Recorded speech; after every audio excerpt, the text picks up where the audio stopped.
Eh bien, je suis déjà à la base, bien sûr, camping-cariste et depuis 8 ans, j'appartiens à la société Tellier en tant qu'accompagnateur. La Suisse, c'est un pays magnifique.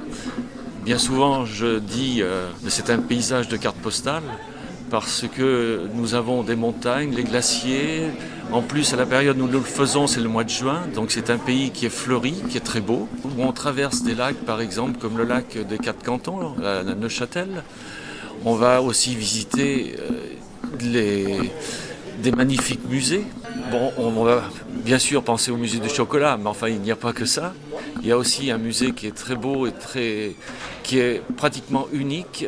C'est le musée de l'automobile, enfin le musée des transports qui se situe à Lucerne et qui regroupe n'importe quel type de moyen de transport. Ça va de l'automobile au vélo, aux avions, aux locomotives. Lorsqu'on arrive à la frontière, n'étant pas bien sûr suisse, nous sommes obligés de prendre une vignette et bien souvent les gens craignent cette vignette car on dit souvent qu'elle est chère alors qu'en définitif pour un camping-car de moins de 3 tonnes 5, nous la prenons pour une période d'1 an et ça revient à peu près 40 francs suisses, soit environ 38 euros. Et pour un camping-car poids lourd, c'est-à-dire de plus de 3 tonnes 5, nous la prenons pour une période beaucoup plus courte. Nous pouvons la prendre pour 1 mois ou voire 3 semaines.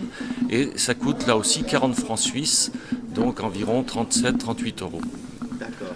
Si on ne souhaite pas prendre l'autoroute, si on se dit de toute façon je ne prendrai pas l'autoroute, j'ai pas besoin de la vignette. Alors c'est très difficile à faire,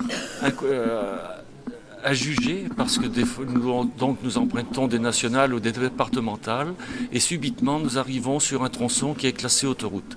Donc ça nous ne pouvons pas le savoir à l'avance, c'est pour ça qu'on vous conseille de prendre donc la vignette. Vous me disiez que les Suisses étaient des conducteurs très courtois, ça c'est quelque chose que vous avez ressenti sur la route? Ah oui, tout à fait, ce sont des gens très affables, très courtois. Le klaxon, c'est très rare de l'entendre. Et même si des fois il nous arrive de faire une faute de conduite parce que malheureusement on ne connaît pas la route, on ne sait pas exactement où on va tourner, eh bien le Suisse est très compréhensif, il s'arrête même pour nous laisser faire notre manœuvre. Au niveau du code de la route, c'est l'identique à la France. Il n'y a qu'une chose quand même qu'il faut faire attention. La Suisse est un pays quand même relativement strict. Il y a énormément de radars. Et on en trouve aussi bien à l'entrée de la ville, des fois, et à la sortie.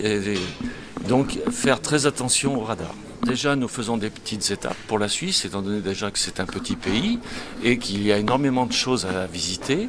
Mais le soir, de toute façon, nous nous retrouvons dans un terrain de camping et des terrains de camping qui sont magnifiques, qui sont très beaux. L'étape en dehors des campings, en Suisse, c'est pas tout à fait possible?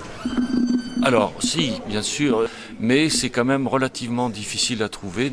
Le courant, c'est du 220, comme en France, mais la prise électrique est différente. Lorsqu'on arrive dans un terrain de camping, bien souvent, ils nous fournissent une prise pour la nuit. Ah oui. Et autrement, après pour le gaz, avec une bouteille, voire 2 bouteilles, comme nous sommes souvent équipés dans nos camping-cars, ça suffit au mois de juin pour faire l'ensemble de notre voyage sur la Suisse. Et l'étape qui nous fait passer à Gruyère, la ville de Gruyère est magnifique. Après, on visite Lucerne, et Lucerne, c'est là aussi, c'est magnifique, nous sommes au bord du lac. Mais après, lorsqu'on monte plus en altitude et qu'on arrive sur les glaciers, lorsqu'on s'en va visiter par exemple le glacier du côté de la Jungfrau, là, à ce moment-là, c'est très beau, quoi.